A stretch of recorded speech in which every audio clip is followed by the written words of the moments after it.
Pradeep sir, உங்களோட நடிப்பை வந்து நிறைய பேர் வந்து தனுஷ் கூட வந்து கம்பேர் பண்ணுவாங்க. 2 பேரும் ஒரே நாள் நடிக்கீங்க அப்படின்னு நிறைய போட்டி இருக்குன்னு.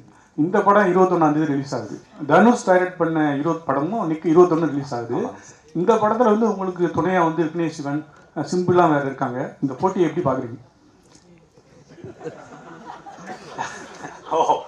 ஓகே சார், நல்லா இருக்குது சார். இந்த ஆங்கிள் நான் இந்த கோணத்தில் நான் யோசிக்கலை.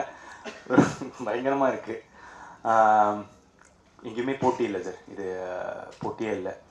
அந்த மாதிரி ஒரு டேட் அமைஞ்சிருச்சு. நாங்கள் 14 தான் ரிலீஸ் ஆகிறதா இருந்தோம். அஜித் சார் படம் வந்துச்சு. அதனால் நல்ல இன்னும் பெட்டரான ஓப்பனிங்காகவும் ஸ்க்ரீன்ஸ்க்காகவும் 21st புஷ் பண்ணோம். ஐ திங்க் அதே ரீசனுக்காக தான் அவங்களும் புஷ் பண்ணியிருப்பாங்க. அந்த மாதிரி ஒரு விஷயம் அமைஞ்சிருச்சு, அவ்வளோதான் சார். Director sir,